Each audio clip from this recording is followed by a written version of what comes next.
All right, now, hello construction class.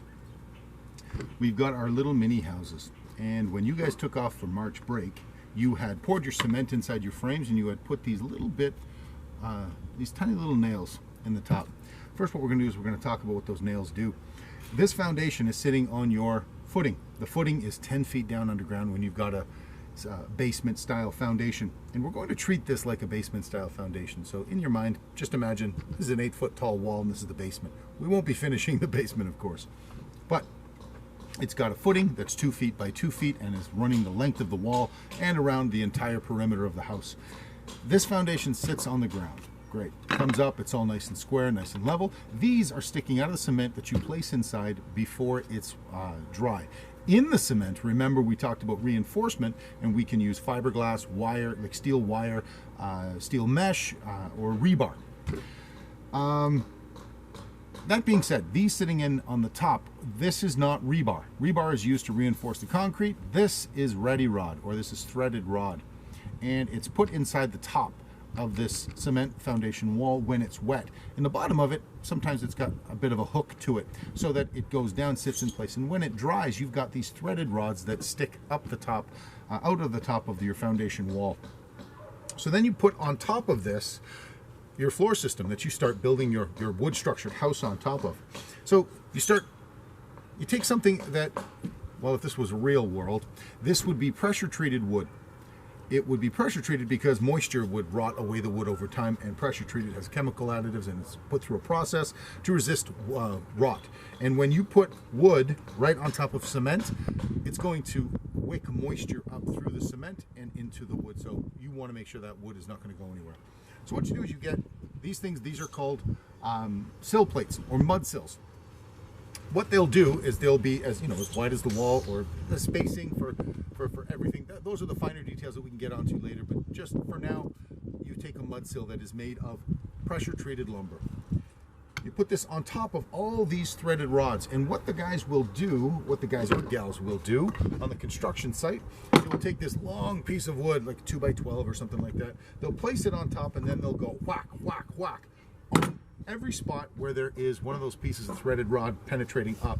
What that does is it leaves a little indent on the back of that wood. So why do you ask? Would someone want to do that? So that you would come along and with a drill at all those little indent marks, if you can see those little dots of pen, the indent marks are where you would drill a hole, and then you would place this beam with the holes drilled into it over top of the threaded rod. Now, on top of the threaded rod, you put a big washer and you put a bolt and secure this sill plate, this mud sill, to your foundation. So really what you can think of is your entire house is bolted to your cement foundation wall. It's kind of cool, but it's also not going to go anywhere. Taking a quick step back, you have to understand that this cement foundation wall has to be smooth. And there may be places along this wall that are not flat or flush. So what they'll do, several different things. They'll take thin pieces of wood, pressure treated of course, and they'll shim up the bottom of the wall. They will grind down high spots, or take some leveling compound and fill in low spots until it is as level as they can possibly make it. And then on goes your sill plate. Okay, so I've pre-cut all the sill plates for around here, so let me place those on really quick. And what we are going to use is hot glue to simulate the bolts. We are just going to put a shot of hot glue into every little spot where the nails protrude. It's a fancy word for stick through. Sticking through. There. And it'll give me a chance to chat and babble on for a bit while we wait. Okay. Don't worry, I'll edit this a bit later. Good thing there's a bit of a breeze. This will have a few minutes until it sets. There we go. Anyway, when I've finished all this, I'll come back and then we'll do the rim joist. We'll talk about that.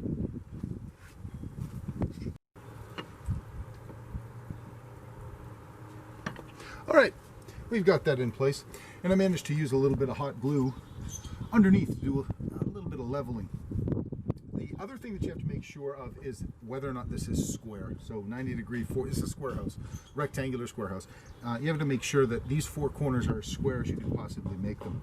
Because how they sit, sometimes it won't be. So there's a little bit of room for error at each step of the way, but if you check and see that your perimeter is not square, when you lay your rim joist, then you can make a small modification. Or you can put your rim joist in place like this, and if it's not sitting square, then you definitely need to shim that. Now it's wood on wood, so the rim joist is going to be, well, if it was me, I would definitely make it pressure treated because it's on the outside. But by this time in the construction process, it should be not coming into contact with water if your house is built correctly. So if this rim joist is not made of pressure treated wood, I don't think that that's going to be a big deal.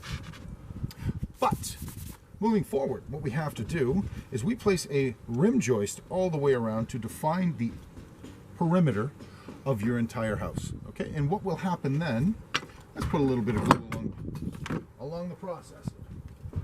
There. Let's start with, let's say, we'll go number 3.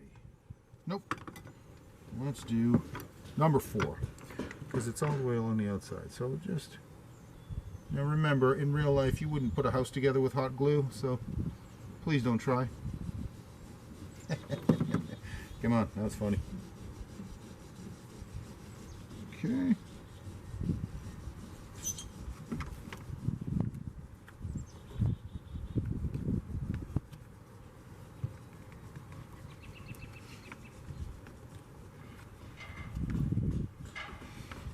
Okay. Fasten that together, then we put the one on the other side, which is the number 2.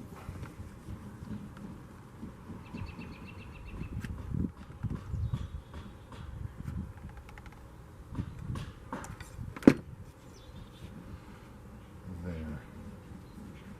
And there. Good. Good stuff. Now number 3. I'll do 3 and 4, come back to you in a sec.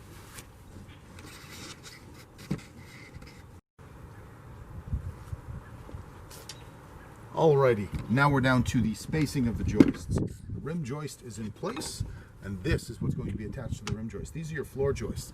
This is what your floor, well, that you stand on, is sitting on top of. A couple of things we need to talk about.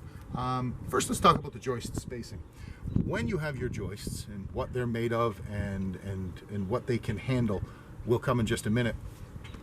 But what they, where they are, if you take a look at here, I've actually spaced and marked all along, because all the floor joists are going to go like this all the way along. Now, the spacing of your floor joist is very important. If you space them too far apart, your floor gets bouncy, and the plywood that you lay on top of these floor joists won't have enough support to carry your weight without you using the floor as a trampoline. So you have to ask yourself, when someone's building a house, how do they know how far apart to put the joists? It depends on a lot of things. It depends on what you want out of your floor, but I guess more importantly, how far apart are your walls? If your walls are 8 feet apart, and then you've got another structurally supported wall, or a structural wall, then you can put a floor joist that, say, is maybe 2 by 8, okay? And you put them every so often. We'll talk about that spacing in a second.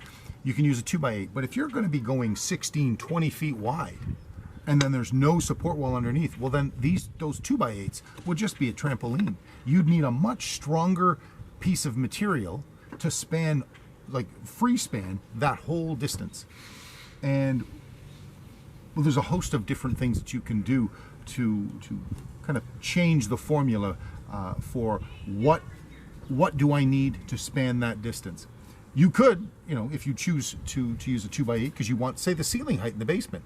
If you've got a big wide beam that's like 18 inches wide because you're spanning so far, you're going to have a huge bulkhead in your basement, which is this big block of, you know, a covered up beam by drywall in your basement. You can also, in the middle of your room, say it's 20 feet wide, at about 10 feet across, you could just put a post in your basement. Some of you can go down to your basement, maybe in your unfinished laundry rooms or something, and you can see a post. It's a jack post that supports the middle of a beam. then you can reduce the size of your beam because it's not spanning that far. It's only spanning from the wall to the post and then from the post to the other wall. You can choose different materials. There are manufactured beams, I-beams, that are made of, you know, composite materials and 2x2s. They're wooden I-beams. They're actually really cool. But there's also the material that we have in class, that LVL. Here, let's take a look.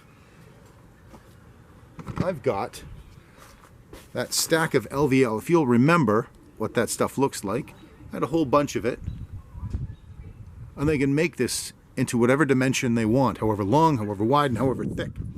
It's actually not that expensive. It's about, for a 10 inch or an 11 inch wide piece, 2 inches thick, it's $6 a linear foot. Pretty cool. Anyway, so there's the spacing. Now, when it comes to how far apart you space them, you take a look at the code book, which we've talked about before, building code book, that says if you're spacing this far and you live in this area, then your beams must be able to withstand this much dead load and live load. Dead load is, well, the weight of the materials that make up your house, the floor, the plywood, the walls, the drywall. Live load is you, me, and the furniture walking around. It's how much weight the house is going to experience that moves all over the place. So joist placement, generally there's 3 standard measurements for how far apart you put your floor joists. And again, all the variables you can play with this number, but it goes from as little as 12 inches to 16 inches and as wide as 24. I wouldn't recommend 24 for flooring, but when you've got some serious beams, you can go 24 and get some big spaces in there. So I'm going to lay all these down inside and lay them in such a way to prepare to lay our plywood flooring. Now the joists and the flooring, the measurements, they have to coincide, and we'll talk about that in the next one. And here we go. We've got all of our floor joists in place. Now, there'll be a couple of attachments here to show you different types of materials you can make floor joists out of. Solid wood, different types of wood. In fact, the wood that goes into making your floor joists, the schedule that is in the building code will even tell you how far can you span with pines, with spruce, with Douglas fir. You can use different woods. Straight up woods have different properties, as we talked about a little bit before. You can use different woods, could be more expensive. So you've got to figure out, what am I going to need out of this wood? Am I going to need the floor joists down in the basement to be exposed? That would be an interesting look. Then maybe up the cost in your budget, or up the amount that you're putting towards the floor joists, so that you can have them on display downstairs. There's so many different factors that go into making, financial decisions and construction choices when you're building a house. Design is only one part of it. Sometimes accessibility. Sometimes you'll have to actually adjust the types of materials that go into building your home based on the weather that's taking place when you're building your house, or you wait to build your house. So it's there's so many different factors. It's constant decision making in the construction industry, modifications and adjustments and tinkering and all that stuff. So what we've got going on right here is the completed subfloor, almost the completed subfloor. What we have to go on now is the plywood flooring. So I'm going to make that the next video. All right, now we're on to the flooring section. Here's the plywood that we're going to use. I've cut to 4 inches by 8 inches. My spacing of my joists on my little model here are 1 inch apart on centers, which is an important notation. Like we said before, 16 inch on centers is the most common of the three spacings, the 12, the 16, and the 24. 16 is pretty standard. And there's a very important reason for all of that spacing. Those numbers correspond to measurements throughout a host of different building materials. Specifically things that come in sheets of 4 feet by 8 feet. You can evenly divide 16 into 48 inches and 96 inches. So what you'll end up with is, if it's 8 inches, it starts at a joist and it ends right in the center of where you want this to end. You could go to the center of one joist and it ends up at the center of another joist. So you want that. When you put your plywood down, if you have a piece of plywood that ends in between two joists, boing, boing, boing, that's going to split. And that other piece of plywood that would be there would give. and then you would have a weak spot in your floor. And if this was ceramic tile, crack. So it needs to be supported completely and consistently. Other than proper support and the importance of why you have things spaced out so specifically according to the building code, you can put bracing up. Now bracing is something as simple as this. Picture a floor joist here and a floor joist there running like this and like this, and this stops the pieces of wood from shifting back and forth. It's just cross bracing. That's, well, cross bracing, get it? Haha, funny. Anyway, when we lay down your plywood, the joists that have been laid down correctly, which means spaced out correctly, will allow the plywood to be starting at one edge and then the seam, and you'll notice that every third one we have a double extra support, and that is also in the building code, so that two pieces of plywood will meet, and the very long length of the piece of plywood will be supported on its edge by a full beam. You wouldn't want the edge of your plywood, unless you could absolutely help it, you couldn't help it, you wouldn't want the edge of your plywood resting on 3/4 of an inch, because these in real life are only 1.5 inches wide. So you want it supported fully by 1.5 inches of solid timber or construction material like LVL or engineered beams or I-beams, wooden I-beams. The last thing I'm going to say about the placement of the plywood is wherever it starts and finishes is where the next piece picks up. So I've laid those two down and those are fine. But if I end up laying this one down like so, right, because it matches up with that, what's wrong with that? Then you have a consistent seam that runs right down the center of the floor. And you don't want that either. Okay, so what you have to do is you have to stagger them. And usually what they do is they cut a sheet of plywood in half and they go 4 feet. So they'll go 4 feet on that side, so that your seams running this way are offset. So if this is the weakest part of your floor, spanning these two sheets of plywood, so what you don't want to have is a continuous weak spot. So you offset your weak spots by staggering your joints. The same thing will go with drywall. As much as possible, but mostly for floor, because you'll be standing on that. Anyway, you'll need lots of sheets of plywood, and how they go down is the last thing we're going to talk about in this video. If you want to eliminate the squeaks in your floor before they even start, you're going to want to make sure that not only do you put the correct screws of the correct length, diameter, and strength through your plywood into your floor joists, what you will also do is you will take contact adhesive, not contact, construction adhesive. They call it PL, it's a brand name of it. You run a bead of PL along every single joist, and then you lay your plywood down. What that does is it stops the plywood and the wood from squeaking together, because any gap that exists between plywood floor and the joists upon which it lays is what causes squeaks when you walk on it. It's the wood literally rubbing together. It's as simple as that. And if it's glued together with PL construction adhesive, it's not going anywhere. Now, one last thing about the fasteners, the mechanical fasteners, the nails, the screws, mostly nails because they'll go in very, very fast. There's a specific nail or screw for every application. And if we had time, we would be able to examine the nailing schedules, which is a chart. A nailing schedule refers to a chart that lists all the different nails and screws and their application and their strengths and what they're for, and it's everything you ever wanted to know about fasteners. So when you have this type of plywood of this thickness, by the way, the thickness of the floor is also found in the building code, telling you what type of material it's made of and how thick it is for what type of application. Like for a floor, I'm going to guess it's 3/4 inch flooring. So we could look up the thickness of the type of plywood based on the composition of the plywood. We could look up what these are, what they're going to be made of, how far we'd be allowed to span without a center post, any additional support, what we could use in its place. The nailing and the nails with the screws, they have their own chart as well. Even the PL would be found in there. Anyway, when we put this whole puzzle together, I'll show you a finished video. And then next week, we'll get to building our walls around the outside. Alrighty, and here we have it. The floor's been laid. I didn't offset by 48 inches. I just offset just a little bit. I'm supposing it's not overly crucial, especially since no one's living in this one. But what you would do is if you had full sheets of plywood, you'd go 48 inches because you could use both pieces. It'd be much easier.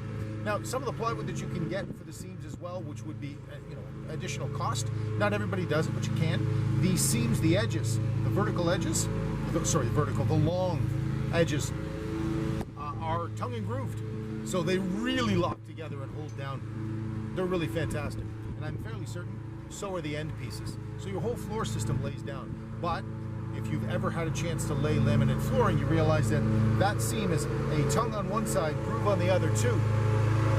You gotta lay it down just right. Anyway.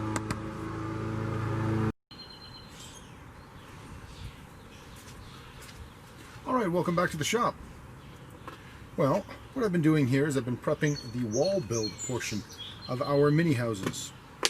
Now, I didn't want to bore you guys to tears by building the walls on camera, so I'll talk about what went into them and then show you the completed walls as we put them together. Alrighty, so what do we have here? We've got where we left off before.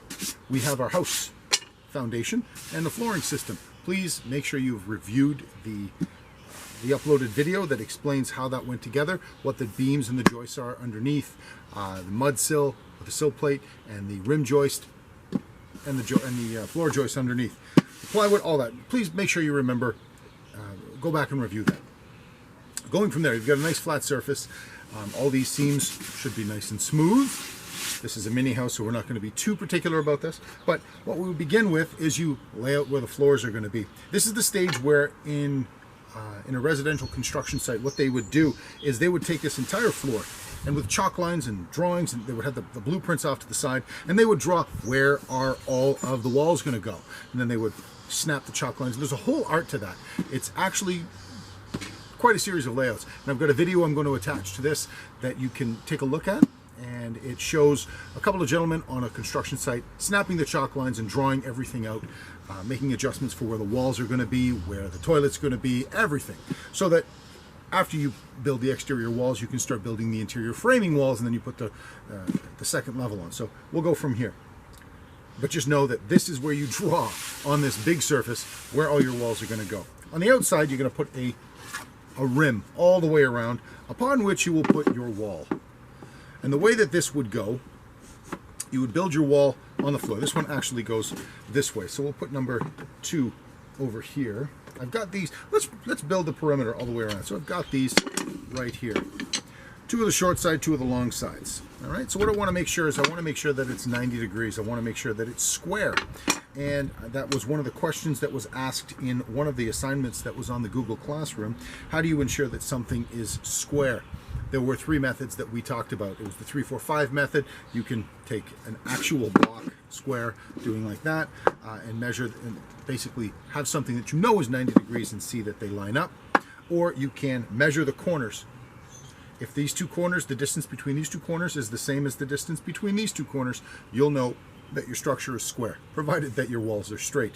So what we're going to do is we're going to use this. So I'm going to make sure I have all my pieces in place here in the right spots. So I'm going to just not PL, but it'll do right here. Line that up. There we go. Do the same thing with this one over here. What? I need more contact adhesive, or construction adhesive. Okay, this goes down, making sure this is square. Up against there, and there, and there. Good. And here's the thing. These 2 are square, these are 90 degrees, so the distance between here and here should be equal to exactly what we've got going on here. Okay, so I'll put a little bit of glue down.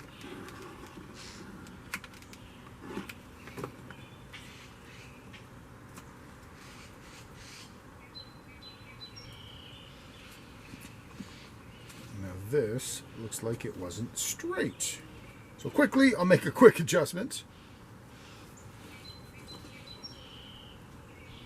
Bear with me.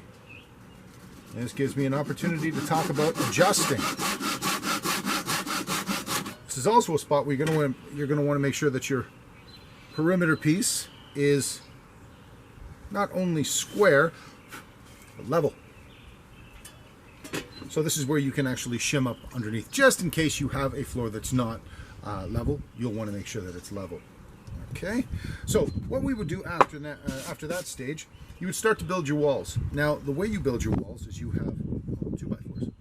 The exterior walls probably be 2x6s, most definitely be 2x6s, and that is for structural support, but also for the wider your boards are, the more insulation you can get inside for a thermal barrier for your house. So 2x6 on the outside wall carries a lot more weight than a 2x4, obviously.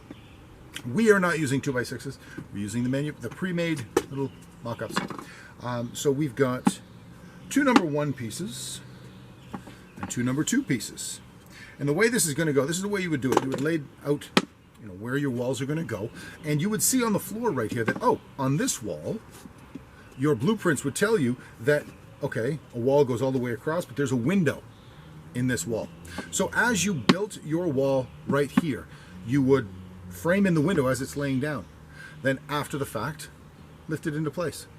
Now, what I've also seen is people put a section of plywood on the bottom, where what would happen is, just say the plywood is here on the bottom and it's overlapping, right? You lift it up and the plywood kind of covers all the way, and it gives you something to hold in place. It gives you a marker. You don't want your wall to be too far over or too far in, and the plywood, when you kick it, the wall will be flush with the foundation wall down below. So just a little tip there. Okay, so this being in place right there, you would take this wall, build it, and then put it up. Then you would take the second wall, build it, and put it up. And of course you'd brace it. Then you would build the other 2 walls, one with the door and one with not. So what your little mini house is going to have 1 window and 1 door. Then you would build the other one inside and lift that up in place as well. So that's the way the house, kind of goes together. You don't need to see me do that. I'll show you the finished product. But what I do want to do is I want to talk about framing doors and framing windows. First, let's do this. The spacing of your studs on the wall. As we talked about spacing out the floor joists, they need to be at regular intervals. And again, the standard intervals are 12, 16, and 24. Walls, you can get away with 24. Much more appealing to get away with the 24 on a wall than it is on a floor, because, well, walls don't squeak, floors do. But let's just stick with 16-inch on centers, because that is the most common. And again, it's a 16-inch on center because the distance between the studs from center to center has to correspond with the distance that you're going to span with a piece of plywood or a sheet of drywall. And 16, since it goes so neat and tidy into the 96, the full length of an 8-foot sheet of drywall, you can place a piece of drywall, start it on the center of one stud and span over, and it will end on the center of another piece of drywall, so that you don't have to do a lot of patching or back bracing within the wall. It makes the drywall job much, much easier. And, well, drywallers will get pretty upset if they've got to cover, if they've got to spend extra time making up for the fact that the framers didn't put their studs at the right distances. So basically, you're framing a wall. Mostly, you've got your sole plate, which is the bottom plate. You've got your standard studs that go all the way across, spaced out at 16-inch on centers. Then you've got your top plate. That's a regular wall. What they will also do is they will take different mechanisms to make sure your wall doesn't warp. You want it to go up there, but you don't want it to be leaning to one side. They will square it up, and then they will nail a piece of 2x4 across the back and hold it in place. Just put a nail at certain intervals, making sure that it stays square. Take it off later, but that's after it's connected to the other several walls, holding it in the square and true shape. So that's a standard stud and standard walls.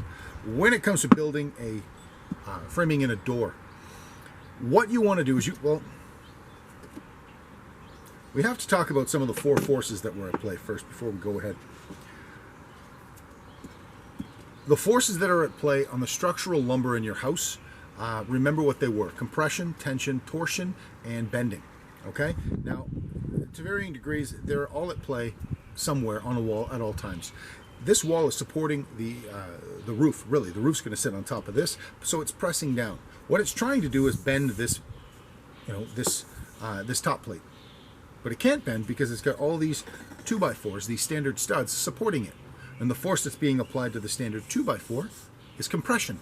So that's pressing down. Now here's what you don't want.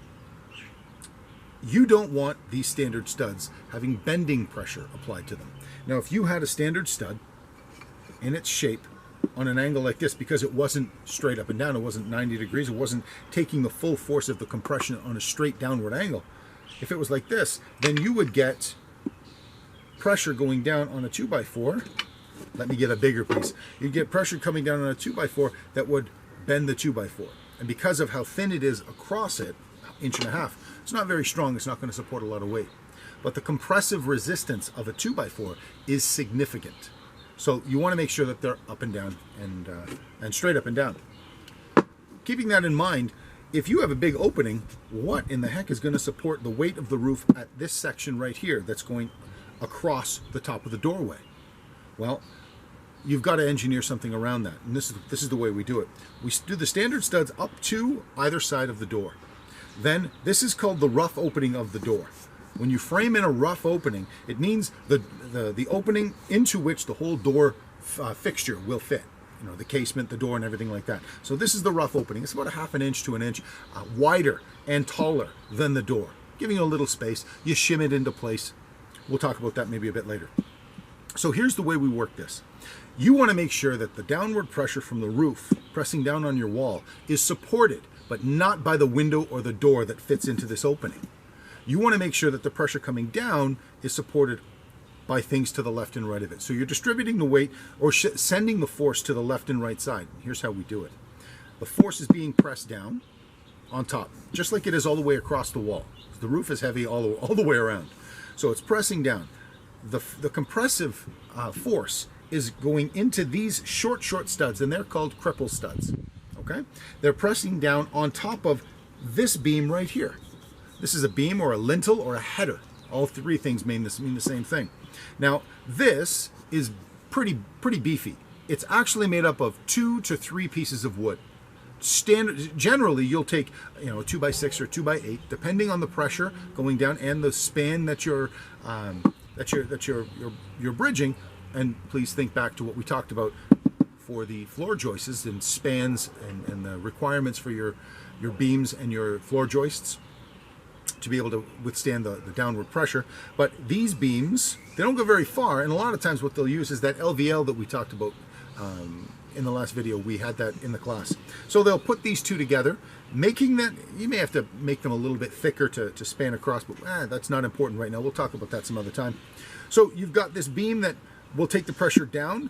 It won't bend because it's so stinking thick. It's actually being supported by these two studs on the left and right side. Now these two studs here and here don't go all the way up to the roof. They're like a bridge. They support the left and right side of this lintel. So the downward pressure is transferred to this header or this lintel over across and is supported by these two studs, and these are called jack studs. Think of a jack that that lifts up your car if you get a flat tire. It jacks up the roof. So it's jacking up this header, taking the weight of everything across. This header is taking the weight of 1, 2, 3, 4 different studs. Well, it's a lot, so that's why it's got to be pretty strong. So the way you work it is, you've got these two studs. The two studs that go from the floor, from the sole plate to the top plate, are called your king studs, and they define where your rough opening is going to be. Inside, directly next to and attached to the king studs, are the jack studs. The jack studs will support the header, and the cripple studs will bridge the gap between the header and the top plate, taking the weight of the roof coming down. Pretty straightforward, and it's the same. The only thing that changes is the size of the doorway. Now we'll take a look at a window. It's pretty much the same. Just imagine this lower section is not here for now. This lower section is just a sill. It's a window sill. This is what the window sits on. This is a big picture window. This is what the window sits on. And the weight of the window is nothing compared to the weight of the roof. So this bottom window sill only carries the weight of the window. This top header here, this big beefy header, carries the weight of the roof across this very large span. Now the header is supported by, again, cripple studs connected to jack stud or king studs. Sorry. The header is supported by the jack studs. The jack studs are connected to and fastened to the king studs, which are right here and here. And across the top, we've got the cripple studs, which transfer the weight from the roof going down to the header. The header transfers it over to the jack studs and goes right down to the sole plate. Now, all that pressure, remember this, all that pressure sits on the rim, that sits on the floor system, which sits on the foundation wall, which transfers all that weight down to the footing, which is 10 feet below ground in the event of a basement foundation. So that is how we put all this together. I'm going to glue all this together. I won't bore you with it. I'll turn the camera back on and show you what the finished product looked like when we have all 4 walls put back together. Thank you.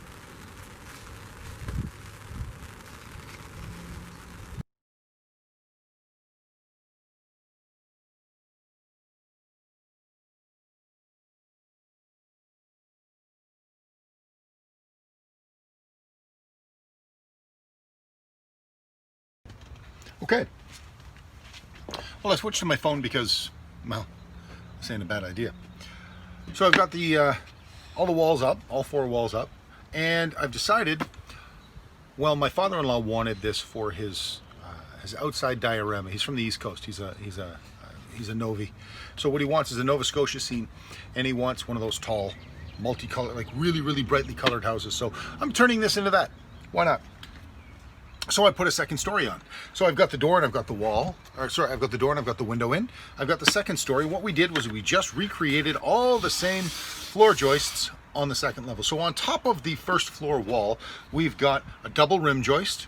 And the double rim joist, it is designed to overlap and fasten the walls and secure them together, but it also bridges the gaps of any seams that might be, say you have a piece of 2x4 that is your top plate, and then there's a gap. You start another 2x4. Well, that's a weak part of the wall. So you run a second top, a double top plate to bridge across the seams, because sometimes you got a 30-foot wall and you're not making 30 feet of 2x4 straight. So you got to actually stagger them, right? So you've got 2 that meet like this, and then another one that sits on top and bridges the gap. That's what the double top plate's for.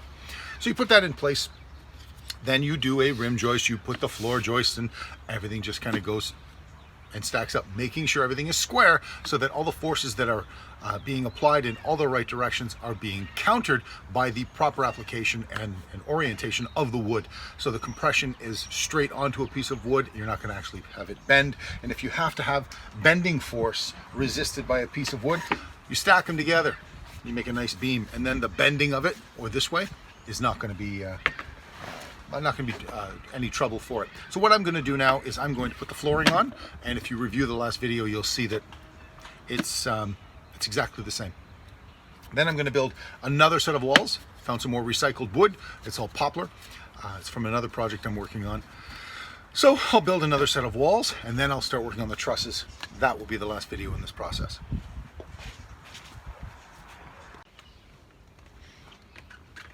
Okay. So I've got the whole house, the second story done, but I don't have any windows on the second story. So what I'm going to do is I'm going to do what they normally do in the real world. When you have a wall you want a window in, you retrofit it and you put a window in. So I'll just go up to a joist. These were just holding things together. I'll go up to a stud, and I'm just going to use my power tools, and I will cut out this joist. So what happens in real world applications is you take a joist out, and it's not going to be too difficult. You just cut the top, cut the bottom, you make the hole, then you just frame in after the fact your window or your door. So I'm going to do double windows here because this will be the front of the house, and at the back maybe I'll put a window or 2 there as well. Maybe not, maybe I will. But what happens in real life is you cut it out, but then this is going to receive a lot of bending pressure. This section that does not have a vertical standard joist or a common stud, common stud holding this up right here. So what I do is take it out, but in short order, put it in with a header up top that supports the weight with the cripples and the jack studs, and then the window sill that'll support the window. And remember, the rough opening is just a little bit bigger than the window itself that you go out and buy. And you can make it as big as you want, and the only thing that you have to make sure you really take into account is the header and how much weight it's going to actually hold. There I am. Okay.